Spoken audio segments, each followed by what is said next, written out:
Last night, in Game 5 of the NBA Finals, the Warriors knocking off the Celtics, who lose back-to-back games for the first time this postseason. Andrew Wiggins seizing the opportunity to become Golden State's hero, filling the Steph Curry void because Steph Curry didn't make a single three. First playoff game in his career that we've seen that. And friendly reminder, he's played in 133 playoff games. We got a panel here to break all this stuff down. Of course, we have Jeff Pratt on the horn with us, Nick Friar, RotoWire's Nick Whalen. Hey, Pratt, green teamer, the heck happened to your boys last night, dude? They can't beat the Warriors on a night that Curry goes 7 for 22?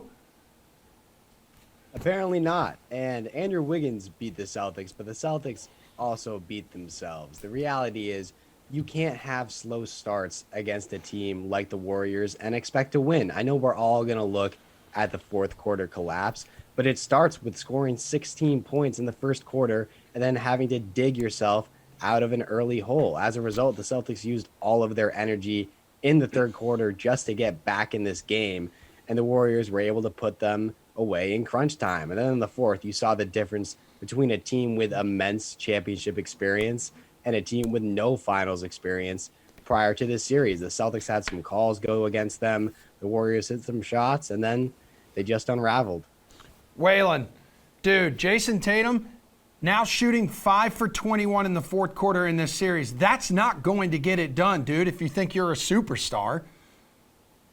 No, it's not. And Jayson Tatum, I think, has had a very disappointing series. I think that's fair to say at this point, right? I mean, the final scoring numbers are probably going to look okay, but whether there's one more game or two more games in the series, he doesn't have a whole lot of time to get that field goal percentage back up. So he's probably going to finish this final series shooting under 40% from the field, barring something miraculous over the rest of the series. So it's certainly been disappointing for Jayson Tatum, but I thought the story of the game last night, and this has been the case really in all three Warriors victories in the series, was Golden State's defense. They've held Boston under 100 points in all three wins.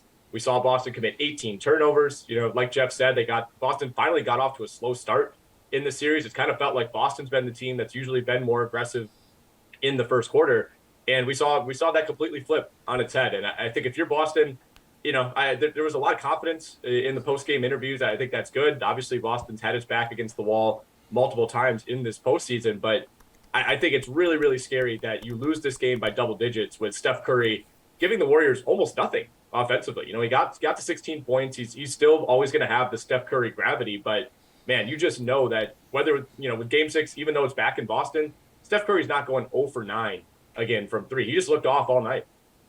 Nick Friar, 18 turnovers, 10 missed free throws. That is a losing formula, is it not? Yeah, you actually took the words right out of my mouth. That's exactly what I was going to hit on. You lose a game by 10. I know one of the missed free throws was a Neesmith free throw in garbage time, but still, you lose a game by 10. You miss 10 free throws. You turn the ball over 18 times, 9 in each half. I mean, Jaylen Brown was the biggest problem in this one. I think he led the team with 5, and I know Smart and Tatum were right behind him. But man, he just, as much as he's been more aggressive than Tatum, I feel like from an offensive, from a shooting standpoint, when it comes to his ball handling, we saw it in the Miami series a ton, and we saw it a little bit against Milwaukee, but last night, there was just some plays where he's just losing his handle, and the announcer saying, "Oh, they stripped the ball." No, it's just falling out of his hands left and right out of nowhere. So that's a huge problem for them. And yeah, you talked about the Steph Curry, stuff already. You guys highlighted it pretty well, but it's mind blowing that you turn the ball over 18 times and the 10 missed free throws. I mean, what is it? 21 for 31? What is this, like rec league? No. I mean, I've seen rec league teams that are much more accurate than that. Friar. So you thinking Warriors now minus 360 to win the series? What are your thoughts, though, on Celtics plus 290? Do you have any confidence in them to chase that plus money, Friar? So I had the Celtics in 7 coming into this. So I expected them to have to win the final game in San Francisco. So I'm not going to come off that where they're at, plus 290. I understand the difficulty of what they have to do. But, this Celtics team is well aware that they do not make anything easy on themselves at any point throughout the course of this season, as much as they had that, they've obviously turned things around like crazy. So I can't go away from that. And at plus, plus 360 for the Warriors to win, or minus 360, excuse me, for the Warriors to win it right now? Like, I'm not going to go in on that at this point. So if anything, I would say a sprinkling on the Celtics to go and pull this one off. But that's all I got for you right now. Okay, cool, Whalen. I mean, after what you've seen, like the past 2 games, Celtics losing back-to-back again for the first time this postseason. I mean, do you have any kind of confidence to sprinkle a little bit there on that plus 290?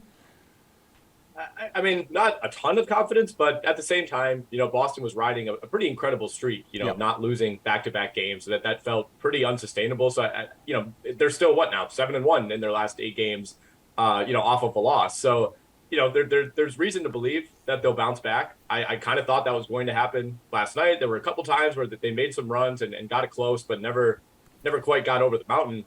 Again, what worries me is that you just know Steph Curry is going to be better, and if you couldn't beat the Warriors, really didn't even get all that close last night with Curry having the game that he did. I think that's kind of a scary proposition for the Boston Celtics. But you're coming back home. Your role players typically play better at home.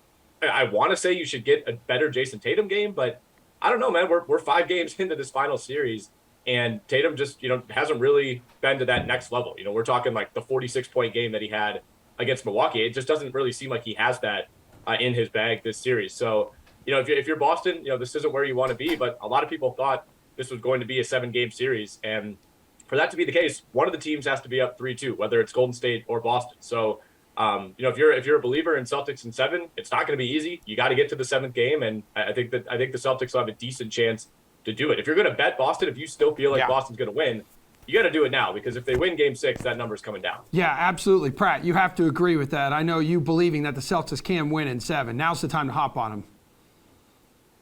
Absolutely. The value is there for Boston right now. Both of these guys have touched on it perfectly. The most important question for me is, and I know that we've mentioned it multiple times throughout this segment, can they take care of the basketball? We all know the stat by now. The Celtics are 1-7 in the postseason when they turn the ball over 16 plus times. And the truth is, there are quite a few reckless players on this team. Jaylen Brown has a horrible habit of forgetting how to dribble and then just running into double teams and turning it over. Marcus Smart does too much a lot of the time, whether it's ambitious passes or heat check threes when he's already missed 2 in a row. That being said, it all comes down to focus. You're down 3-2, but you're not out. You're going back home. We've seen that this team is capable of beating anyone when they're locked in. And we've seen that they're able to go on the road and win a Game 7 if they're able to get to that point. They just did it against Miami after losing Game 6 at home. As long as the Celtics take care of the ball, they can win this series, but they got to win Game 6 first. All right, Whalen, let's look at finals MVP props here. Look at Steph Curry, heavy favorite now, minus 320. It's the one thing lacking from his resume. There's Tatum plus 350. You've already mentioned how disappointing he's been. But Andrew Wiggins plus 1,400. We saw what he did last night. But let's keep in mind here, too. Second on the team in scoring in these finals, tops in rebounding on the Warriors and blocks, Nick. There would be nothing funnier just from like an objective comedy perspective than Stephen Curry somehow losing the finals MVP that he had such a tight grasp on to Andrew Wiggins, of all people. But I mean, it's hard to say it wasn't a dramatic swing last night with Stephen Curry playing so badly and Wiggins, playing so well.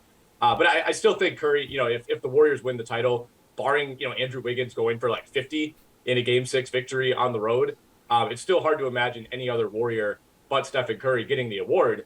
For Boston, I'm starting to think it's wide open at this point. I think everybody is down on Jayson Tatum. I know he's still like the heavy favorite among Celtics players. I don't really get that. I think he's been bad enough now for basically 4 out of 5 games that he's kind of made this an open competition. The problem is, Jaylen Brown didn't really seize the opportunity last night. Same with Marcus Smart, same with guys like Al Horford who are kind of in contention for this. And it's interesting. If you look at the odds right now on DraftKings, the only Celtics on the list are Tatum, Brown, and Smart. And I get that, it's probably going to be one of those 3, but to me, it's wide open for Boston. Like, nobody's played well enough that it feels like they should be the clear leader. And let's say Boston wins Game 6 at home and sets it up for a Game 7. If they win Game 7, I could kind of see it being like whoever's the best player in that Game 7 on the road could just get Finals MVP. Friar, who would you consider betting right now for Series MVP besides Chef Curry? I think Andrew Wiggins has to be the guy right now that Yeah. you're looking at, because I mean, if you have any faith in the Warriors pulling this off, whether it be in 6 or 7, I mean, after these 2 games and what Steph Curry did in that first one, the only thing is that when we're talking about any type of awards where it's voting and based on the media and what they're going to decide, you have to consider narratives and different things. And Stephen Curry, where we've heard like, not winning the Finals MVP and all this stuff, that could still play into his advantage if he bounces back over these next couple games, or if it's just one game, that's going to hurt him and go to Wiggins, who, again, you're talking about like reclamation project and everything. To me, they would want to reward a guy like that who stepped up in a couple big games when his team was down 2-1 in the series, and albeit they weren't out by any stretch at that point. But I think Nick was spot on when you're talking about the Celtics. It's wide open. I would lean more Jaylen Brown at this point, but it's really going to come down to, if the Celtics win, it's going to be who steps up in these last 2 games. Yep. And if there's one person who steps up big time in Game 7, yeah, it's probably going to go to that person. All right, Pratt, what do you think right now? What are your thoughts on the MVP market? Obviously, Wiggins is the clear target here, if you believe in the Warriors. Because if Curry has another bad game, yes, if Wiggins goes for 25 plus, then this maybe shifts to, hey, this could be his award. And then on the Celtics side, I'm actually kind of thinking a little differently than these guys. I think if you're going to bet on a Boston player right now, it should be Jayson Tatum, because if the Celtics are going to win, he's going to have to step up in this series. And Jaylen Brown, I think he had his chance, and it's fair to say that he lost it last game, because when you're not the big name from your team and you don't have the narrative behind you like Jayson Tatum does, you can't have bad games and expect to be a contender for Finals MVP. You can have subpar games, but you can't have bad games, and that's exactly what Jaylen Brown did last night. 5 for 18 from the field, a team high 5 turnovers, a team high minus 19. Besides him getting to the foul line consistently, there was nothing to like about what he did in Game 5. And I think if the Celtics are going to pull out this series, it is because Jayson Tatum is going to continue to step up and carry the load offensively. I mean, I'll give it to Wiggins, too. Like, his long-arm defense, 7-foot wingspan has smothered Jayson Tatum, 37.3% shooting in the finals so far. Pratt, what other early bets kind of catch your eye here ahead of Game 6? Like, we know the Warriors are the team on the brink of winning another NBA championship, but it's the Celtics wearing the favorites tag, 4-point favorites at home for Thursday night. I think the Celtics can cover this spread if they take care of the basketball. And another thing to keep an eye on is I believe that the extender is coming into Boston in Scott Foster. After we saw, I'm sorry, I can't go a full segment without mentioning just how horrible Tony Brothers was last night. This man got 2 finals game, and it was bad. But besides the referees and besides the Celtics, I'm actually taking a look at a player prop, and I'm going to show Andrew Wiggins some love here. He was the best player on the floor in Game 5. I think it's fair to say he's outplayed Jayson Tatum in this series, and his points and rebounds line is only set at 26.5 right now. If his momentum continues to carry over, he should easily clear that number in Game 6. He's racked up 39 and 36 combined points and rebounds over the last 2 games, and he's really been the reason the Warriors are up in this series. So, yeah, Wiggins, over 26.5 points and rebounds. Okay, Friar, what about you, man? Any bets catch your eye ahead of Game 6 here in a couple nights? I think that's a great call by Jeff on Andrew Wiggins. That's a great find right there. For me, I was looking at the first quarter, outcome. I'm looking at the Celtics minus 1.5. After such an ugly showing, I can't imagine them not trying to respond in that first quarter. I am leaning them to cover overall in this game, but I'm still just a little more comfortable going with that first quarter, them covering about 1.5, just because you have to respond at least in the first quarter, even if you don't sustain it throughout the entirety of the game. I mean, the Celtics, Whalen, last night, like they sounded confident, believe it or not, like post-game, knowing that they've been in these elimination game situations before.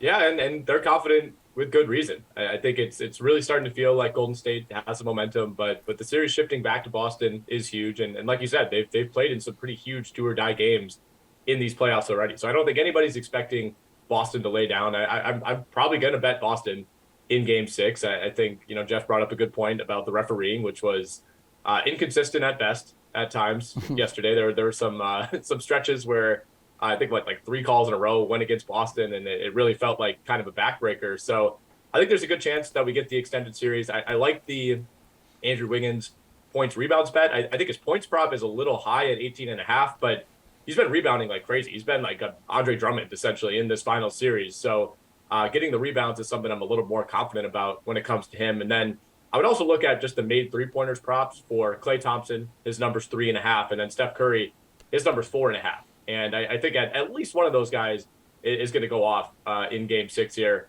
4.5 is a high line for just about anybody, but Curry coming off of an 0 for 9 game, I kind of like his chances to bounce back in a pretty major way here. Yeah, and looking at that total currently too, guys, 210.5. If it closes there, that would be the lowest total of this final series thus far.